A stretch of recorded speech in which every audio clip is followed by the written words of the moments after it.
Welcome in the DNVR Avalanche Podcast for another Monday episode. We got Biggie, we got AJ, we got Rudo coming to you live towards the end of July. Of course, a little bit of news over the weekend that we'll talk about, and then we'll also get into some Avalanche alternate captain history, as you know, have a little bit of fun with some. I don't know, would you call it trivia? I don't think it should be that. There'll be a couple names you guys might struggle with. We'll see. We'll see when we get there. Before we get there, the news for the Avalanche over the weekend, a trade, a prospect swap with the San Jose Sharks. Daniil Gushchin joins the Avalanche as they ship out Oscar Olausson to San Jose. I'm curious your guys' thoughts on this trade, because to me, it's a pretty straightforward prospect swap, certainly from the Avs side. You know, Olausson had stagnated here. I think it's pretty easy to say when you go look at his time in the AHL under Colorado's organization. But then you have someone like Gushchin who his numbers look very good. He's had a couple of great seasons in the AHL, but he's also 5'8". So is there upside here for the Avalanche, or is this just an AHL move?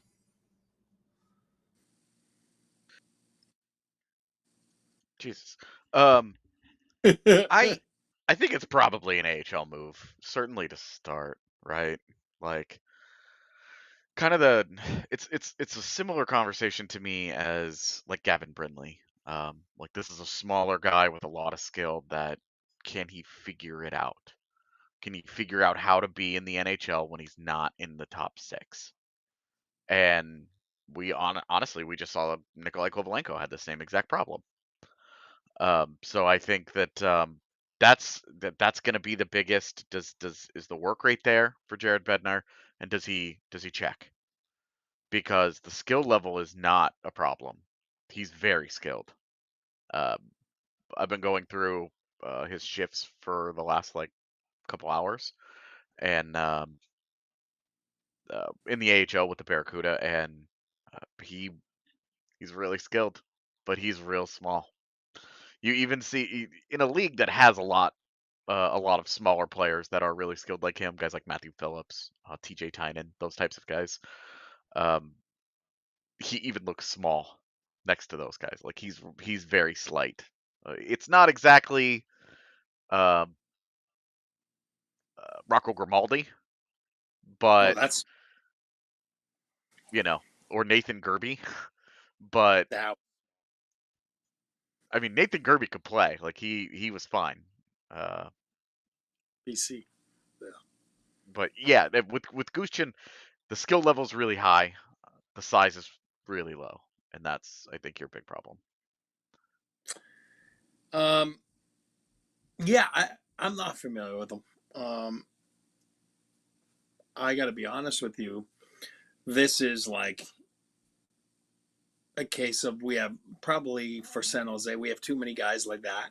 You know what I mean? Like, maybe they have so many draft picks, so many skilled guys, so many this, so many that. And it's like, yeah, you know what? We're going to move on from that and get rid of a contract, and then give ourselves a shot at another contract, which is 00, right? Oscar Olausson.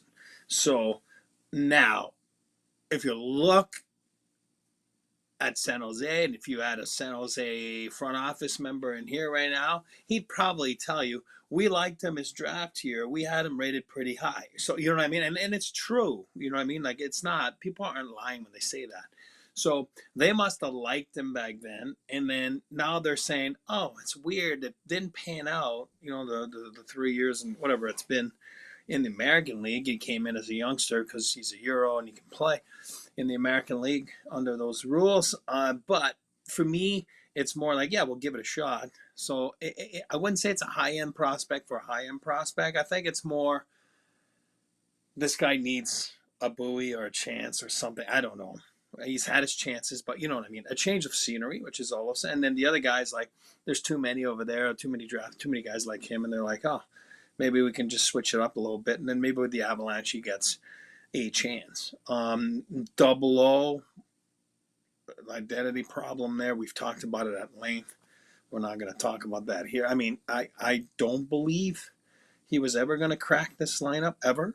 You know what I mean? I think it's come and gone. He's had his chances. Nothing happened. Sometimes you just got to move on. And if he becomes hey, listen, you wish the best for anyone. I'm not wishing not best for him. But sometimes you get a second chance and you realize that you don't realize until you get dealt, which is usually a slap in the face, because it's like, starts with waivers, right? You cleared waivers like a couple times. Now it's like, oh, okay. And then you sell yourself. Maybe it's not the right time and people don't want to pick up a contract for nothing. You can sell yourself a little bit, and then all of a sudden now you're traded for something like that, and it's like, okay, maybe I got to change, or I'm never going to play in this league. And if you don't want to change, then you'll never play in this league. So San Jose will do the same. Then he'll be back in Europe. And that's it. You're muted.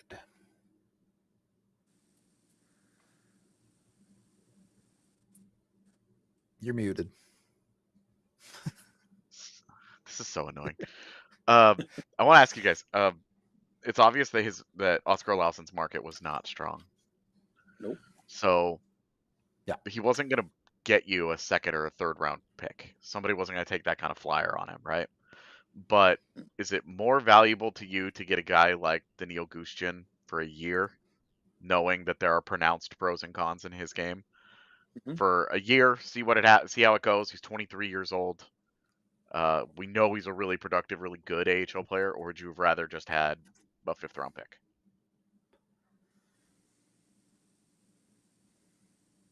I don't know that it matters. Like if we were in the conversation of a 3rd round pick, I'd be far more interested in it, right? A 3rd round pick is something that would hold quite a bit of value in a follow-up move and something the Avs are trying to affect their NHL roster more effectively with. A 5th round pick. Easy guess. Who cares? I'm pretty indifferent. I will say, at least today, I think Gushchin has a chance. Will at least be in the camp battle. I'll put it that way. Yep. You can throw his name in there with some of the other guys at the bottom of this lineup that says, hey, maybe he comes into camp, has a good camp, shows he can at least be functional on the defensive side of the puck and plays. We'll see what happens when LLC comes back, but maybe he fills in that 12th forward spot or something. So maybe there's some NHL value there, even if it is minimal. A 5th round pick, it just doesn't matter. They can throw in a 5th round pick in 2030 in a trade if they want to. They just don't hold that much weight to me. Yeah, I agree. Yeah, but that's why they weren't going to get it, and they cleared waivers. He's not going to fetch a 3rd round pick. He's not going to fetch a 5th round pick in my book. Yeah, I think it's at that stage that got to get rid of a contract for a contract, and that's what this is, or a QO or whatever, a group 2 for a group 2. I don't even know if Gushchin signed or not, but what I'm trying to say is he signed. Okay, good. Yeah, in the Avalanche, you have a 23-year-old that can play in the American League level and that can get called up. It's a win right there, because in their book, Olausson wasn't a call up. Every time he got called up, he didn't do anything to merit to stay there. And I don't want to hear, that. I don't want to hear you only played 5 minutes. That's 5 more minutes than Jean-Luc Foudy that didn't get called up. So I'm all about you make your opportunity. So I don't want to hear that. But it didn't pan out. But now you have a guy that's not, we all know they don't have 18, 19, 20. They're thin on prospects, right? So now you got a 23-year-old that can play. Yeah, he's not 6'5". He's tiny. Does that bother me? No. Especially up front. on the back end, it bothers me a little bit more, right? Because you can only have one or two. You know what I mean? You can't have too many.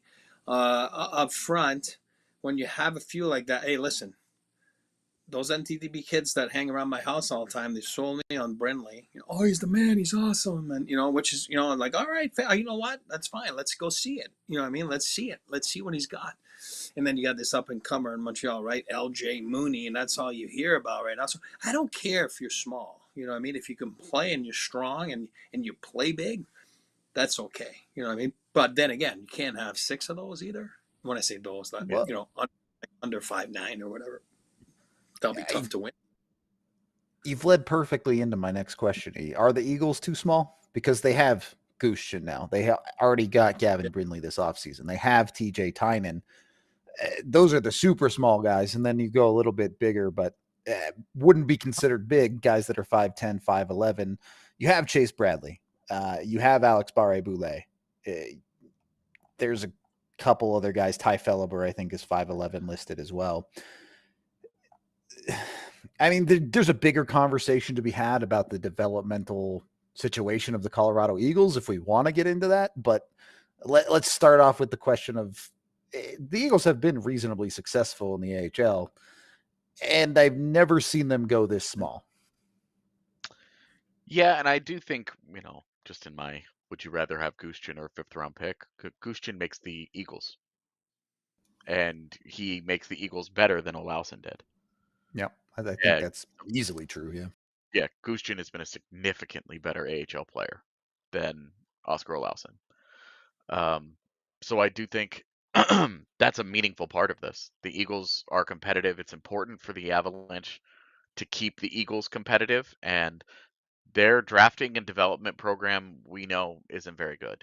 It's Oscar Olausson, just one more feather in the cap of that. Jean-Luc Foudy, another in the feather in that cap of they're not good at this. So getting just a random pick is whatever. But them actually getting a guy like Gushchin, who maybe he helps the NHL club this year. Maybe he doesn't. No idea. Right? Like, my expectations are nil.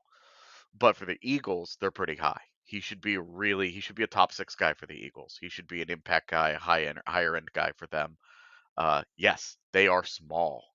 And that is I think it is a concern that, all right, Gavin Brindley was one thing because I love him as a prospect. He's really good, this and that. TJ Tynan has been an elite AHL player for years. That's fine. Now you've added Gushchin to that same roster, and it's like, this is a really small group. Yep. So I do think that there is a conversation to be had about why they can't get guys across the finish line into NHL players. They can just get them into decent AHL guys. But they are the Avalanche do take it seriously that the Eagles are good and competitive. They just do it with veteran players. They do it with like established AHL guys, not a lot of prospects at one time. The only thing I'm gonna, if I can add right there, is I'm reading the chat too, and we're saying not good at developing, and I'm gonna defend a little bit the development staff for a second. I think you can only develop what you're given, right? You know what I mean? And that now I'm gonna take a little jab at maybe the There's draft. some A, some a B here for sure. Yeah, you see what I'm saying? So I'm gonna give it to the what's been drafted, and I think that because look at Schneekloth and those guys, and they've done a good job with what they've had. I mean, has it produced NHL players? Well, it has. You know what I mean? And again, I love Will, so I'm right, Brian Wilson, but I just think that it's been thin, the number of prospects first and foremost, and then the Foodies of the world, the Olausson, those are the easiest guys to talk about. And for me, I think that it's not easy to be a hockey player. It's not. It's not. And then I don't care if you would have had the best development staff in the history of hockey, maybe they would have never been players, right? And that's what I'm trying to, that's all. And I'm not saying AJ chose the wrong words. I agree. It's a little bit of both, a little bit, but because we'll never know, right? Because you'll never know. But I just think it's a little bit, and I agree with Werewolf, outside the top 10, they've struggled a little bit. They haven't I really mean, More hit. than a little bit. More than a little bit. yeah, they're the Okay, I was league trying. worst at it for over a decade. Like, Okay, perfect. So all right, we're on the same page. Okay, we're on the same page. I agree. Do want to talk about this more, just to confirm in the chat for the record. Jean-Luc Foudy is a free agent. The Avs did not QO him. So Yeah. one less small guy is around, however you want to feel about that. We do need to take our first break of the show, though, so let's make sure we are paying our bills here before we jump back in on this conversation of development and drafting. Look, if you're a business owner with good credit and plenty of cash on hand, it should be easy to get a loan for an investment property. And with Cake Mortgage, it finally is. Our business purpose DSCR loans programs use the property's rental income to get you approved and collecting those rent checks fast. DSCR stands for Debt Service Coverage Ratio, which basically means if the rent covers or almost covers the mortgage, chances are Cake can get you funded without all the typical frustration and red tape. CakeHome.com was built by investors just like you for investors just like you. So make sure you're jumping in with Cake today. Traditional banks and lenders seriously don't get it, but Cake does. At CakeHome.com, we specialize in business purpose DSCR loans, like I mentioned earlier. It makes everything much more straightforward if you don't have a traditional revenue stream and comes through with your Cake mortgage options when it comes to getting additional properties or rental properties or whatever it might be. So if you're a savvy, growth-minded entrepreneur who wants to use other people's rent money to grow your real estate legacy, head to CakeHome.com even. There's a link down in the description if you don't want to type it in. It's that easy. Head over today for some of the sweetest deals available anywhere with a process that's, well, a piece of cake. You can also, of course, call 1-888-EAT-CAKE right there on the screen. Cake Mortgage Corporation, Equal Housing Lender, NMLS 1734623, licensed in Colorado by the Division of Real Estate. Terms and conditions apply. Once you get all set up with Cake, make sure you're also taking care of the floors in those houses with Empire Today. Just like your favorite team needs a home court, field, or ice advantage, whatever sport you might be playing, your home needs a floor advantage, and that's where Empire Today jumps in. Empire Today has flooring experts, dedicated flooring professionals who focus on flooring every single day. And the best part is you can get $350 off when you schedule a free in-home estimate, because some things are just better at home. Use the DNVR code or head to empiretoday.com/DNVR to get that $350 discount. Of course, jump in, and they will even bring out swatches of flooring for the in-home estimate, whether it's hardwood, tile, carpet, or otherwise. You can see it in your space with your furniture. So get with Empire today by going to empiretoday.com/DNVR for more details. Or, of course, you can always call 1-800-588-2300 Empire. Second period of the DNVR Avalanche Podcast. Yeah, the Avs are not good at developing prospects or drafting them, or however you want to get into the nitty gritty of where it comes up. They have been as good as anyone when it comes to picking in the top 10. There's a pretty good likelihood in the past decade that they've drafted at least 3 Hall of Famers in the top 10. So you look outside of that and you say, what's happened here? Honestly, I don't even know that it's necessarily one or the other's fault, but you look at, you're drafting a certain type of player, and those players aren't getting the development that they necessarily need. So to me, where is the disconnect? What isn't clicking between your amateur scouting staff and your actual development staff? Because we've seen some successes in developing players that the Avs might not necessarily have drafted. Logan O'Connor, the prime example of which. And yeah, you could argue Logan O'Connor had the work ethic and was going to break through no matter what in any organization. Fair enough. But we've also seen, if you go back further, guys like Ryan Graves, prospect swaps that the Avs have made in the past to find the right guy have worked. So I guess I just don't know why they can't seem to get on the same page. Yeah, I think it's a pretty fascinating thing because you mentioned Logan O'Connor, but also Sam Malinsky is an undrafted guy. Good point. You look at Ivan, an undrafted guy who at the very least is like a reliable AHL player who played 40 games for you last year. Maybe he gets a little bit better, right? But then, I mean, that's why they sign like Chase Bradley, Cooper Gay. You're like, okay, we'll see. Some of these guys are nothing, right? Like they don't do anything. And then some of them have actually shown to be pretty good. They've hit at a higher rate on these like random undrafted Getting signings their own draft than they picks. Yeah. have on mid-round picks. And why is that? And I do think that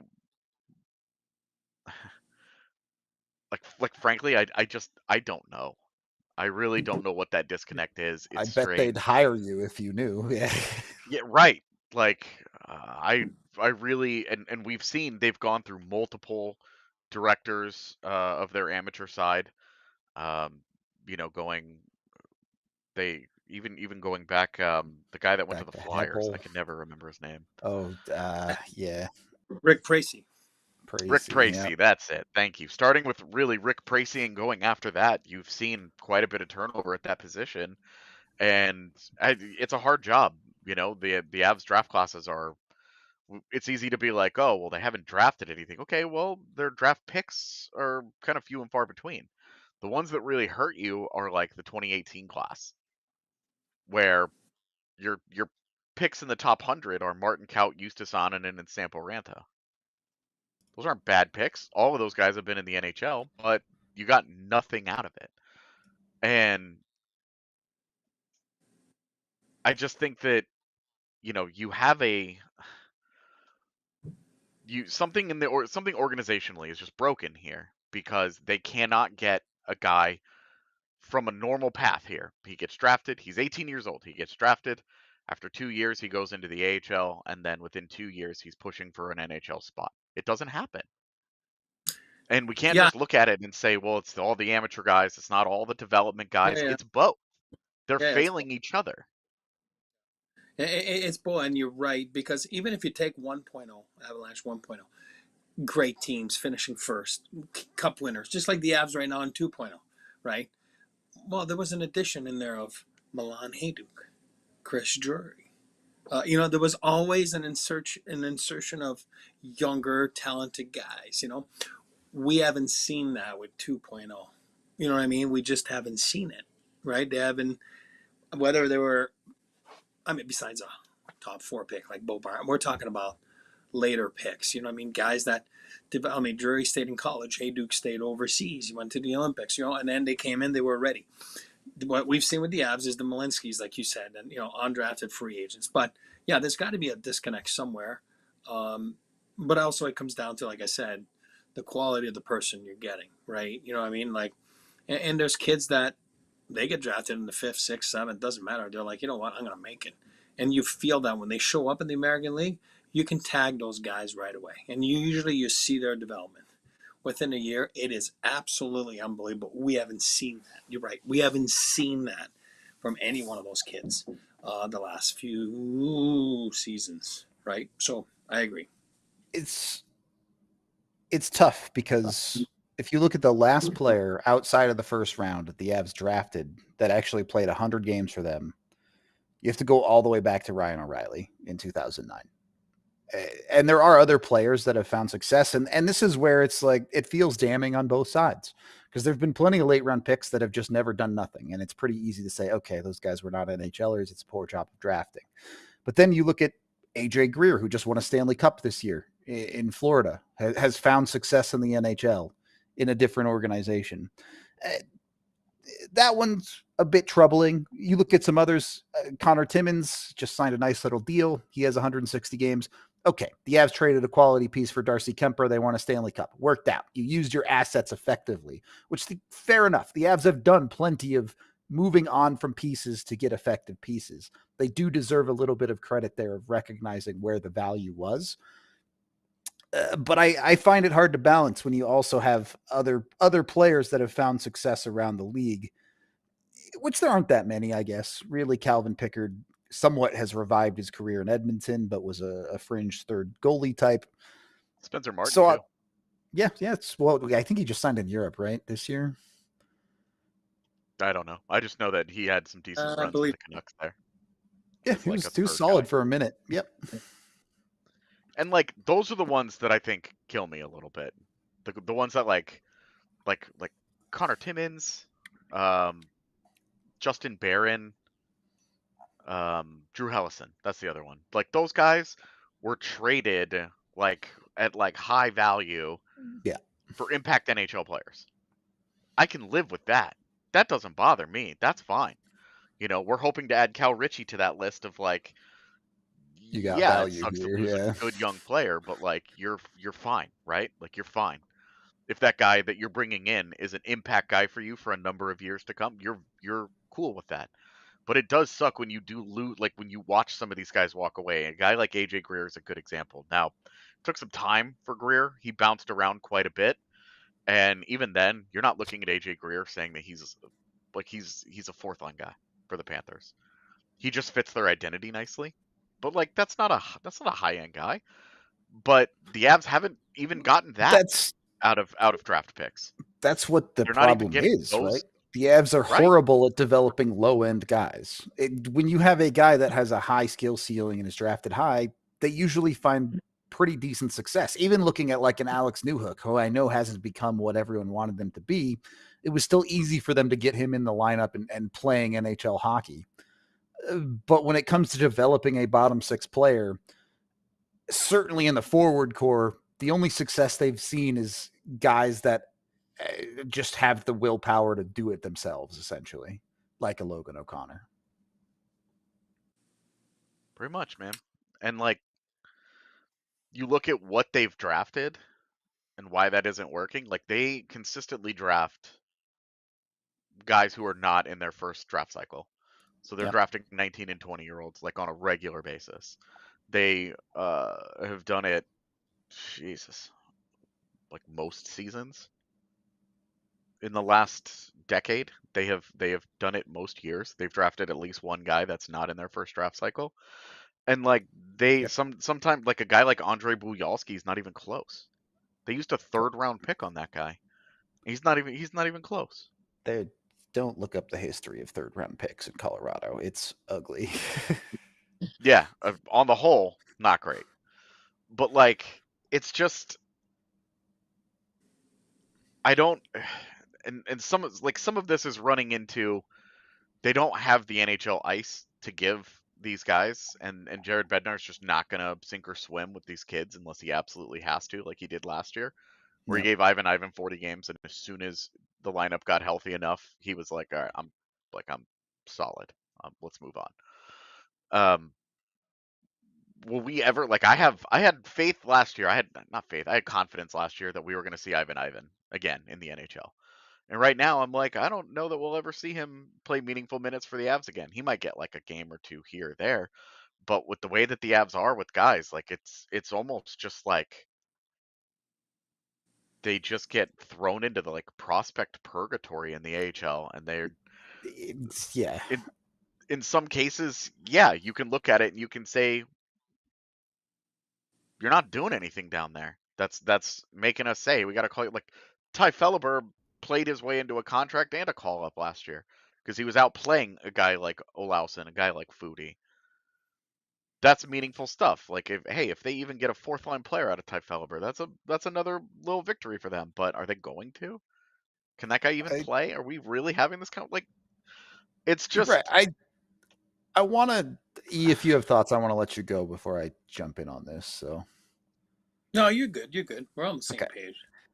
Here's where I personally see a disconnect, and I could be wrong about this. Obviously, I'm not in the org. I'm not trying to say I know anything about the developmental side of being in a hockey organization. But I look at players like a Felleber, and Felleber was given opportunity to play in the top six of the Colorado Eagles. He had 44 points in 67 games last year in the AHL. And I understand there's a certain level of earning it. You have to do the right things in the AHL to get those opportunities. But you look at Felleber playing in a top six and producing like that, and then you look at a player like a Jean-Luc Foodie who's stuck on a third or fourth line in the AHL, and I guess I struggle to see the path of him getting into the NHL when, yes, the Avs want to develop bottom 6 NHL players, but they only give opportunity to the guys producing points, producing at a top 6 level in the AHL. It's why you see a TJ Tynan get up. It's like you see some of these smaller players who produce well at that level get promotions, but very clearly they're more quad A players that can produce great in the AHL, but you ask them to do a bottom 6 role in the NHL, and they just don't have that in the bag. So I don't know how you solve that, like other than just looking beyond AHL production and finding a guy like Matt Steinberg, who I know isn't my favorite, but you both love because that's what a bottom 6 NHL player looks like. It's not necessarily the points production. It's what else he brings on the ice. Yep. Okay. Give you my last line. Get back. All right. Sounds good. We'll take our second break here and then we'll wrap this up and then we'll start talking about alternate captains. We are, of course, brought to you by the fantastic folks over at Coors Light. Jump in and choose chill today. Coors, the mountain cold refreshment, perfect for any time you make the choice to chill. You can head to CoorsLight.com/DNVR to get it delivered to your front door thanks to Instacart. Mountains turn blue on the bottle or the can to let you know it's ice cold and ready to drink whatever social event you are doing, whether that's grilling out in the backyard, hanging out with some friends, or sitting around watching a sporting event, whatever it might be. Coors Light is the way. You can choose chill. Again, make sure you go check them out at CoorsLight.com/DNVR. If you not want to get it delivered, you can always go to any liquor store. They're pretty much in every single liquor store in the country, but CoorsLight.com/DNVR can get it delivered right to you. If you're lazy like me, jump in with them. Make the most out of the times you choose chill and choose Coors Light. Again, get it delivered right to your front door with CoorsLight.com/DNVR. Whatever the place, whatever the time, please celebrate responsibly. Coors Brewing Company, Golden, Colorado. Once you've chosen chill, you're relaxing with some Coors Light, make sure you also got your car situation covered. Obviously, make sure you have a DD and all of that, and make sure you're getting yourself into a Toyota. Toyota has a vehicle for everyone, whether it be trucks, SUVs, sedans, or anything else. Toyota's got them all, and they've got them all in 4-wheel or all-wheel drive with 17 different models that jump in on that requirement, like the Epic 4Runner. And, of course, they also have the most low or zero-emission vehicles of any automaker out there with 16 different hybrid vehicles to choose from. They even have hybrid trucks like the Tundra iForce Max. So, whatever it is, Toyota has you covered as the official vehicle of DNVR and the official vehicle of the Colorado Avalanche. Go visit your Front Range Toyota stores today, including AutoNation Toyota Rathbone Centennial, Corbin Toyota in Boulder, Groove Toyota in Littleton, Mountain States Toyota in Denver, Stevenson Toyota East in Aurora, and Stevenson Toyota West in Lakewood. Again, Toyota, the official vehicle of us here at DNVR. Toyota, let's go places. Third period of the DNVR Avalanche Podcast. E, do you want to put your thoughts in?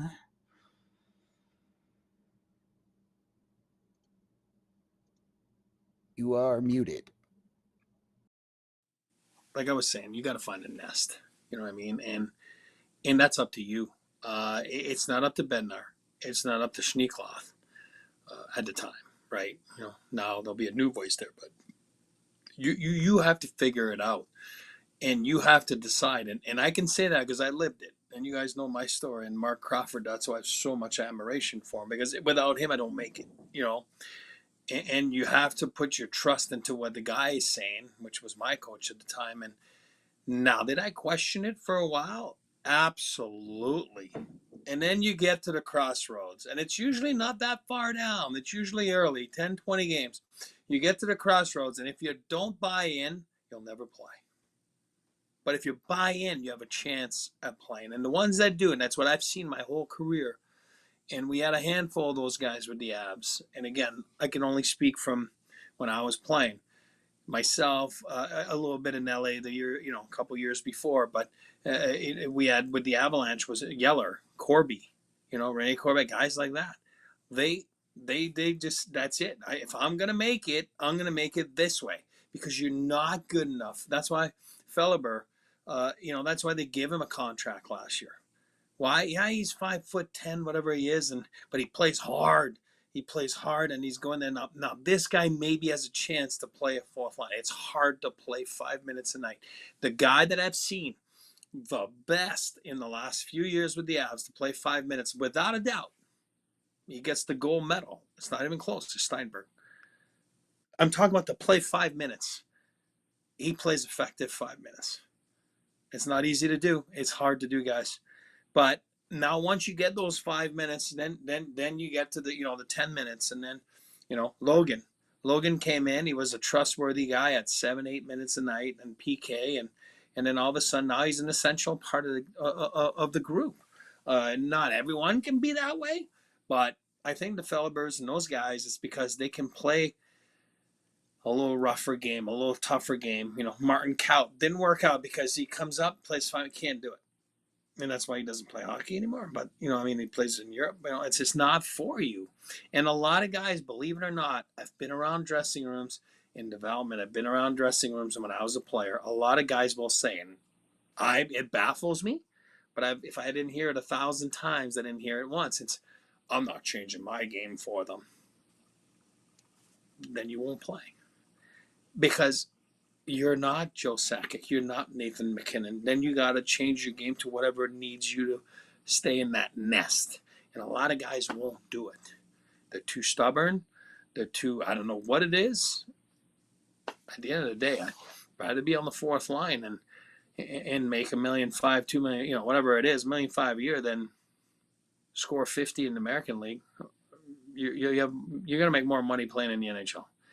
And you travel on private jets and shrimp cocktails. It's a little bit better than riding the buses in the American League. But I get it. Some guys don't want to change, and they end up going overseas, and it is what it is. Well, certainly in recent history, if you're an Avalanche player that has been traded to the San Jose Sharks, the likelihood of you ending up in Europe the next year is pretty high. Between Kaut, Kovalenko, Georgiev, and now Olausson. So maybe it'll be the wake-up call Olausson needs. We'll see. Who's to say? But we can move on. We want to talk about prospect swaps? I mean, we kind of already have gotten into this, but yeah, like teams don't make prospect swaps because things are going well with that prospect, right? So realistically, like, how often does this actually work out for the NHL squad that you make a prospect swap and you get an NHL player out of that deal? Anecdotally, I haven't looked up numbers or anything, but it doesn't feel like it works out that often. Yeah, I mean, as you mentioned, these are guys who are having trouble in the organizations that they're in. So, it's not an easy thing. I was going through Avalanche history trying to find these, and wouldn't you know it that the last 3 times that the Avalanche have done this, they've all been with the Sharks? Yep. I thought that was weird. So Gushchin for Olausson, TBD. No idea what that turns into. Ryan Merkley for Martin Kaut. There were other like Neither AHL, side like Jacob happened. McDonald and stuff. Yeah, Yeah. there was some other stuff, but those were like the principles of it. Neither guy got signed. So Yep. the acquiring organization just said, yeah, I'll move on. And both guys are in Europe now. Antoine Bibeau for Nick Meloche. Both technically played in NHL games after the trade, but no real meaningful impact. Yeah. And then the big example of this working for the Avs, Ryan Graves for Chris Bigra. Yep. And Chris Bigra was an interesting one because I think the concussion that he had that changed the trajectory of his career, changed the way he played the game, removed him from being the guy that guys like us talk about as like, this is the guy that's actually successful. A non-first round pick that actually has a good career because he was playing really well, and then the concussion just altered everything about his approach to the game. Yeah, just couldn't do it. I kind of included Max McCormick for JC Bowden, even though McCormick was a more established AHL guy, but just to be thorough. Sure. Bowden actually ended up playing NHL games, but again, didn't at the bottom of a bad Ottawa team's lineup. Yeah. Right. And Max McCormick is just a really good, like, veteran AHL guy at this point. Yep. Sven Andrighetto for Andreas Martinson was an easy win for the Avs for like a year, but Andrighetto lasted one more season in the NHL and then has been in Switzerland ever since. Mhm. Yep. So that's tough.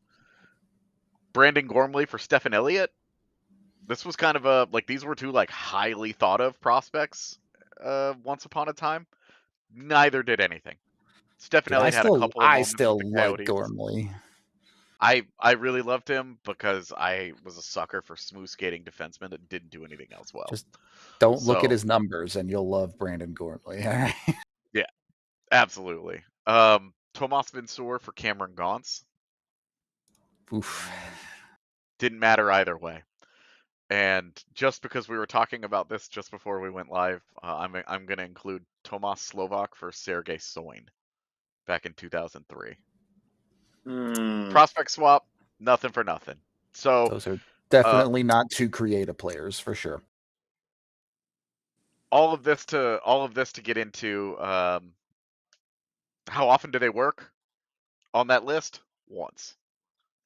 Yeah, with Gushchin for Olausson being TBD. I'm gonna throw you one that you forgot.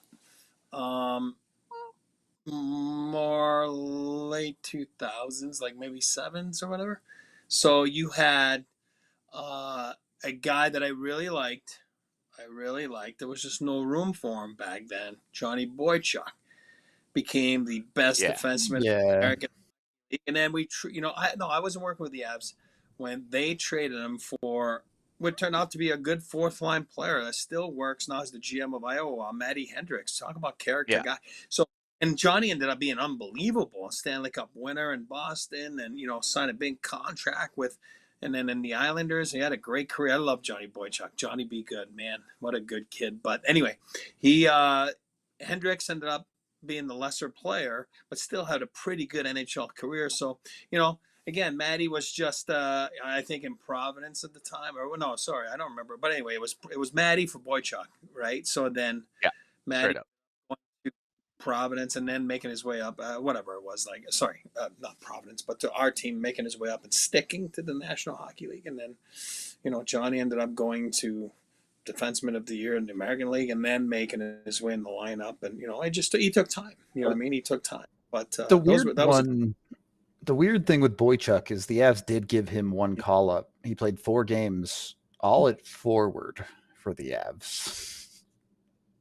So it was a very weird situation before he ultimately ended up getting traded. But just that's one of those this is an absolute whiff. You blew just that completely misread the situation of what that player was for sure. Misread the player, misread your organization, all of it. Matt Hendricks ended up being a find and a really weirdly good player in the shootout. So weird that a guy that scored 6 goals a year and was so good in shootouts. So strange. But Boychuk that was a bad miss. But this entire list just goes to illustrate if you have really high hit hopes on your for this prospects, Gushchin Olausson thing, don't. I really like Goose. I think he's a fun prospect. He's a really fun player to watch. Do I think he's going to crack the Avalanche? I do not. I think that's a fair place to be with it. We can move on here because I do want to have a little bit of fun since it is a July-August show. Colorado Avalanche history. There have been 36 alternate captains. I think this is the most complete list I could find. It might have missed 1 or 2 if they wore an A for a game or something. I don't want to guarantee that this is the complete list, but this is the biggest list that I could find. Curious if you guys can name all 36 alternate captains in Avs history. I bet you guys could name 25 of them. I bet Eric could. This is not something I care about. This is people make a thing about who has the A's. I don't care, dude. It doesn't matter to me. This is so off my radar. I'm not going to be good at this at all. We found the one piece of trivia AJ won't be good at. Yeah, or Jersey trivia, same thing. Can you rattle off a few for us? Yeah. I mean, Mike Keane, the easiest ones. Forsberg, Keane. Sylvain Lefebvre. Yeah, all good so far. Yeah, who was our guys back then? Craig Wolanin, I'm going to say, right? Correct. First year. That first year, yeah. One. That's one. Mike Ricci had one. He did. Making my way up.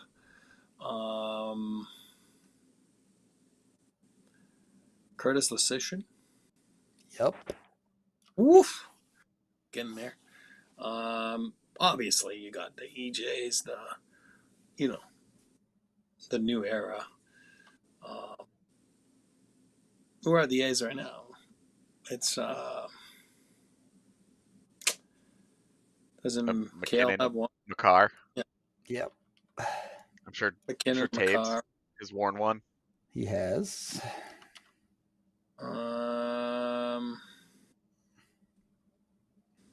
Blakey. Yep. But yeah, I'm gonna. Sure, Hayduk and Foot wore them at some point. Correct. Paulie, yes. I just cheated. I saw Max at Paulie Walnuts. Paul Stastny, yes. Yeah, you can help him, chat. You can jump in. Don't look it up, but if you know, help him. Let's see. There's one more Cody modern McLeod. one that Cody McLeod. Yes, there's one more modern one that should be easy. Yeah, correct. Ryan got Matt one. Duchene. No, Dutchie never got one. He did. He did wear one for 1 year, 1 season. Ryan O'Reilly got one, right? Nope. At least not according to this list. He never wore an A. No, because he was holding out. God, Ryan. God,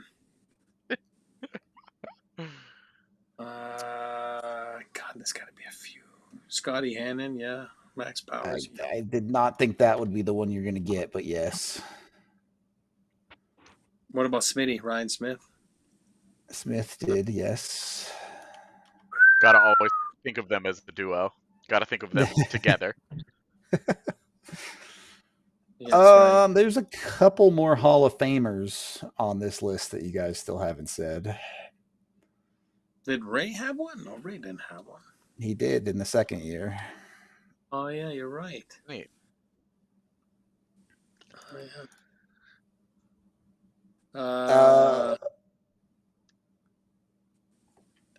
Two more Hall of Famers. Ones that we don't have, yeah. 2 more Hall of Famers. One known for shooting in pucks off the back of goalies. The other one was traded for something that isn't really anything. Yeah, Turgeon. Oh, Jerome McGinley? Yep. Him and Cody It's McLeod that's how you were the explain A's that. I get a couple of years. Yeah. The guy who is the best at scoring own goals in Avs history. Francois Beauchemin? Yep. This is kind of fun. Let's see what else I got. I don't think they had one. Korea Solani, did they have one? No, neither Korea nor Solani. I don't know. Foot, you might say Adam Foote's nose was worse, but maybe the guy with the worst nose in Avalanche history. Reach? Oh, I said Reach. Reach is bad. Eric. Fighter type, bald guy. Yep. Oh my God, Bobby. Yeah, that's right. The guy with a heart condition. Yes, Connor Walchuk. Yep. Oh, Kono. Kono. I love Kono. The guy we're having on the pod Thursday. Oh, yeah, Johnny. Yep. Spoiler alert. Lyles is going to be on the pod on Thursday. Your old stallmate, E. Pepe? Mm-hmm. Did he? Yeah. All right. Yeah. Pepe was the one. That's right. All right. Here's the ones that were reasonably gettable that were left. John Clem, Valerie Kaminsky, Chris Drury. All were A's at one point. Neat. Andrew Burnett as well, also wore an A at one point. And then there are 5 ones that are tough to guess. I don't know how to give. What? Give me the year. Like, is it? Yeah. Yeah. All right. First What one, year?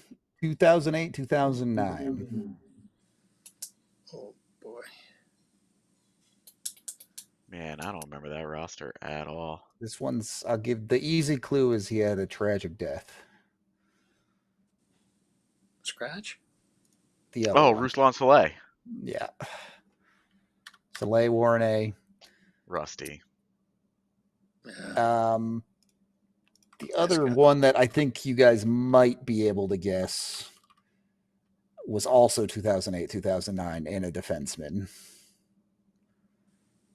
But Brett he was Clark? Canadian. Yep.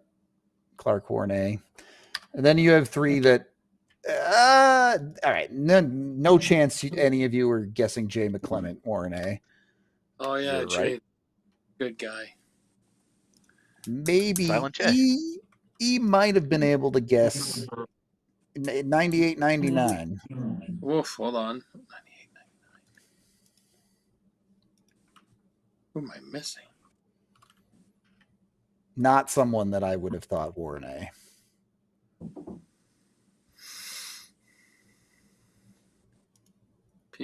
Peter Sav, Forsberg, Kaminsky, Joe. Scott Young? You're in the right ballpark, but no. Jeff Odgers. Oh my God, Audgie. Guys, toughest guy word, pound for pound in the history of the league. This guy was a menace.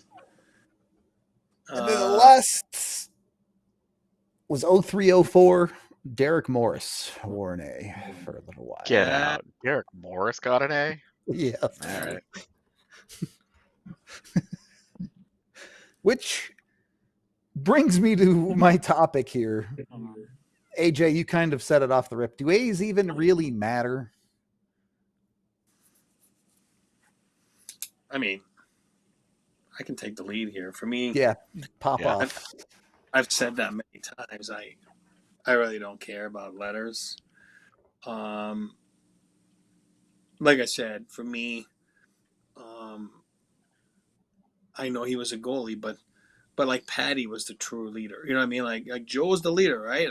He was a captain. He was the face of the franchise. He was the, lead by example. But, Patty Watt didn't have a letter, but he's the guy that, took charge and, did the things that are hard and don't want to necessarily do at times. I don't think you need a letter to do those things at all. I think I've always been part of whenever it's been successful, like in the front office or as on part of a team. It's more leadership groups, you know what I mean? And I think in a leadership group, you'll have a little bit of everything, and and those A's and C's they are what they are. Like, sure, you know what? You get proud a little bit, like, you know what I mean? Like, yeah, you're wearing it. Like, I think I wore it a couple times for like preseason games, and you're like, you think it's cool. It's like, all right, coach is giving me like a little nod, you know what I mean? But it's like, other than that, it's like, it is what it is. You don't need a letter to be a leader. There's always those guys too that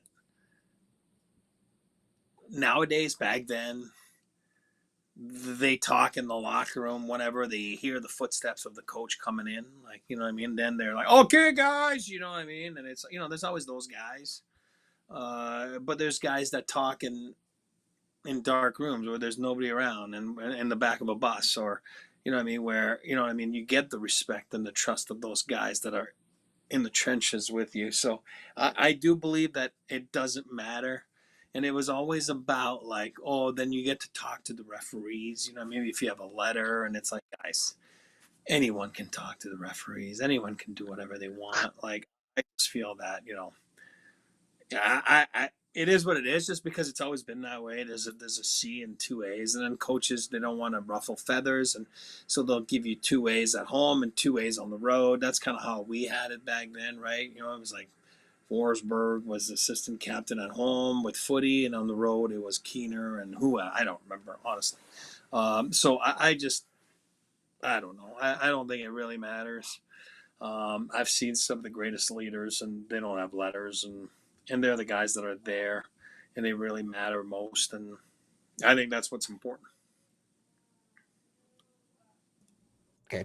I would tend to agree that I don't know that I put a whole lot of importance on wearing an A. Some people might, but the one thing I will say, and I guess I'm not saying it, I'm asking about it, and someone in chat talked about it too. Gabe Landeskog comes back. He's wearing the C. Obviously, he's a captain in many ways. We've talked about him a lot. We talked to him himself. We can all see why he's the captain of the team. But when you get a guy like that back, and you can talk to, how did the dynamic shift in the locker room getting him back every single day for the Avalanche? Do roles change, or does Landy kind of slot in and everyone just keeps doing what they're doing? I don't think roles ever changed. I think it's always the same. I think what Gabe does bring is that calming presence, even though he's a fiery guy. I think he's got that personality, and you saw it, right? We spent hours with him the other day at the DNVR bar, right? And it's more, you can see what he's got. He's got it. And sometimes when a person like that, that's been through it, that's respected, it's not. I'm not throwing this at McKinnon. I'm going to use McKinnon for example. McKinnon can be heated and a little gung ho, and a guy like Gabe can just kind of tell him, "Hey, listen, let's breathe here." You know what I mean? And he will listen. You know what I mean? Where if it's somebody else that says that, probably not going to go well, right? And then that's where Gabe it brings, and that's where he was missed. I think I downplayed it at the start. I said, okay, let's make sure he goes and takes care of himself, but it's not going to hurt the Avalanche because they've already won. Now they know how to win, and they'll carry that over. Well, I was wrong.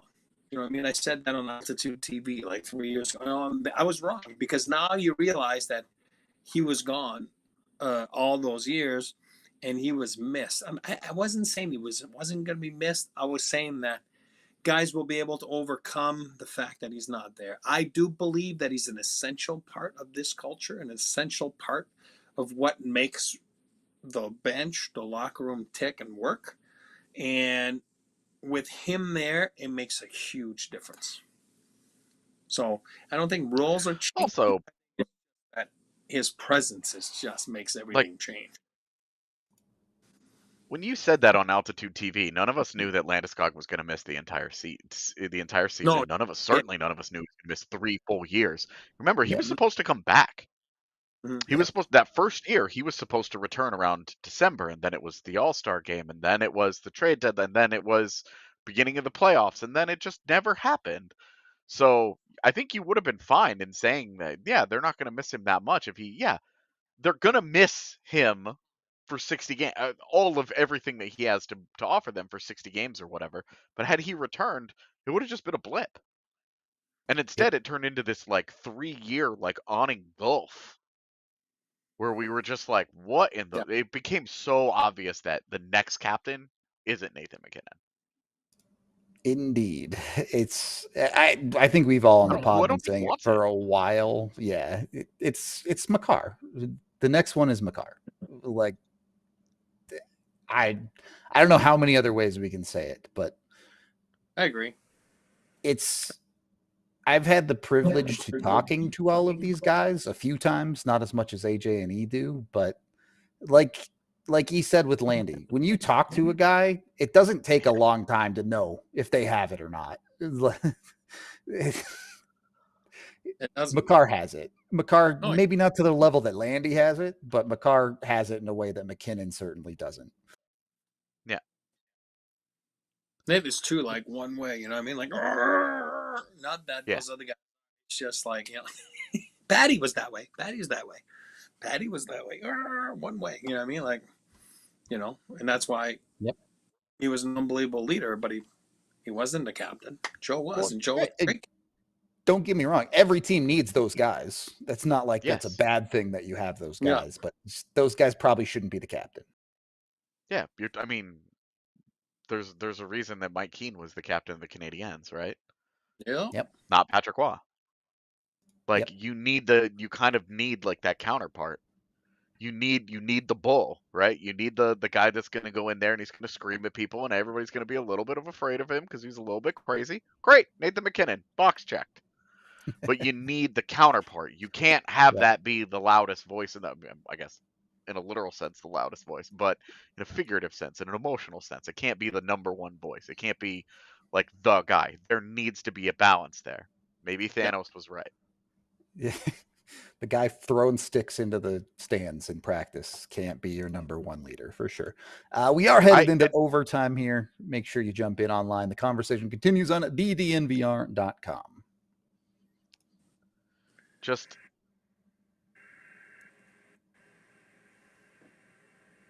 as an observation, a lived observation of the respect that Landeskog has from McKinnon and at the time Mikko Rantanen. I remember going into the locker room. It was their last game before an All-Star break. I don't even remember which year this was. And it was, everybody was like, booked it out of there. Like NHL locker rooms after a game are usually a sprint to see who can get away from the media the fastest. It's so annoying. Just selfishly from my job perspective, it's so annoying. But like those guys are like racing to get out of there as quickly as possible, right? And McKinnon and Rantanen both were like at the door, and media walked in, and Landy was the only one that was left in the room, and he yelled at him and was like, "Get back here, talk to the media, do your jobs, represent the organization." And both of them like heads were kind of like sunken in. It was very sad, like like the Michael Cera walk going back to the going back to their lockers.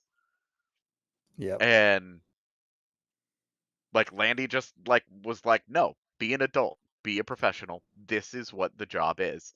Knock it off. And both of them fell in line and listened. And you can just see that there's that different level of respect, and the level of respect that and reverence that they had for Gabe, even when he was out, and then when he came back, like you could just feel it. Now I wish that didn't culminate in a gut wrenching Game 7 third period collapse, but it's not the first time.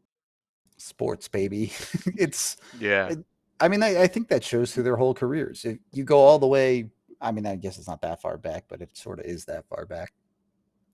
Look at any number of emotional moments where even the McKinnon "do your job" quote to Jared Bednar when he's losing his mind on the bench.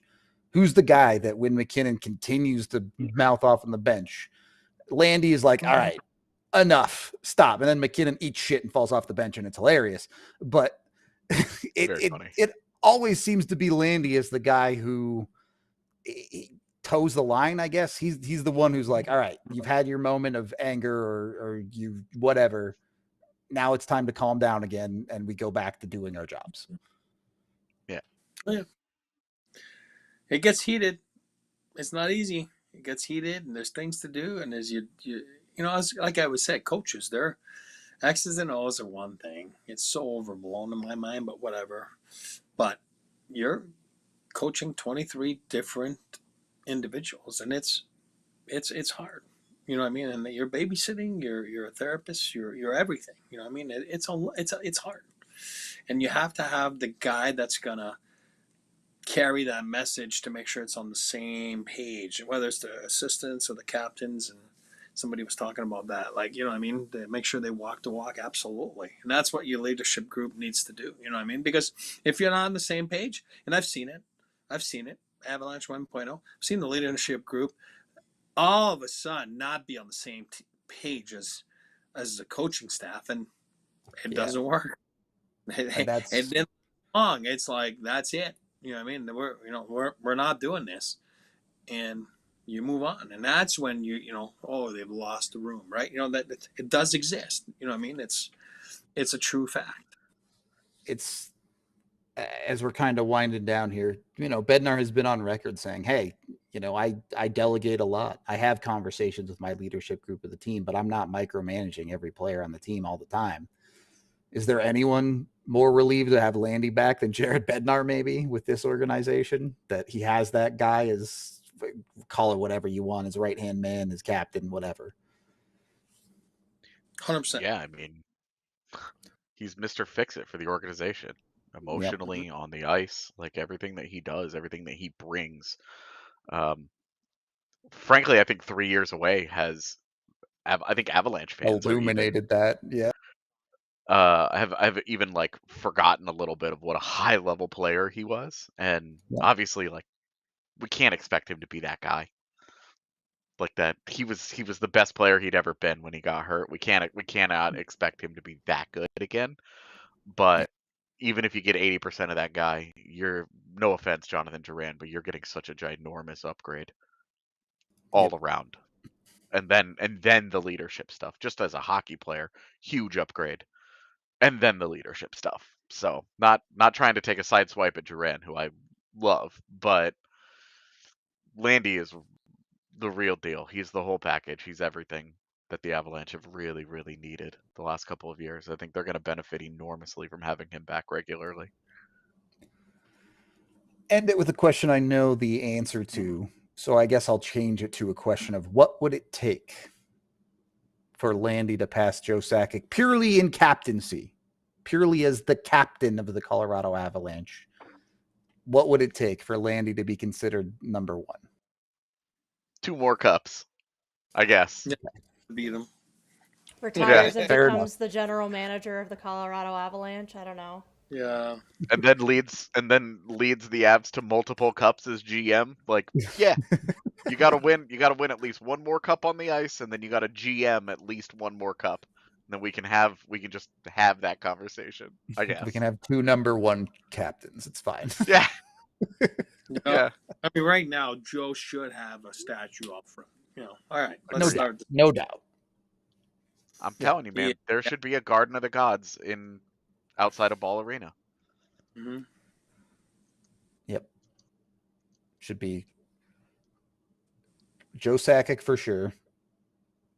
Patrick Waugh, Peter Forsberg, Nathan McKinnon, Cale Makar, Nikola Jokic, Ray Bork. I was gonna say, when are you gonna start naming other people that play at Ball Arena? When they deserve it. Nikola Jokic is the only one. Yeah. I'm good. Hilarious. I love it. I'm good with that list, except for Bork. We don't need a Bork one. It's fine. I love Aaron Gordon, so maybe Mr. Nugget can get a statue too. He's awesome, dude. Has to be him. The picture or video of him walking around Denver shirtless, though. That has to be the statue. Yeah. That's sick. I mean, honestly, Carmelo. Can't stand the guy, but we know that's never going to happen. That thing would be defaced very quickly. Yeah. What are they going to have both of them wearing 15? Both Jokic and Anthony? Like, it's tough. Anyway, this is the best idea I've ever had. Please just do it. Thank you. All right, done. We'll do it. We are going to get out of here for today, though. We appreciate everybody hanging out. We're back tomorrow, 5 days a week, even through August. Although look, if you want some hockey, World Junior Summer Showcase is going on right now. There is watchable hockey out there, even if there are no Avs prospects in it. Even the big guys are not even. For the summer, they're coming. McKenna's like on the plane right now. We appreciate y'all. We'll be back tomorrow. Until then, this has been the DNVR Avalanche Podcast, and we'll see you next time. We all silly like the mayor.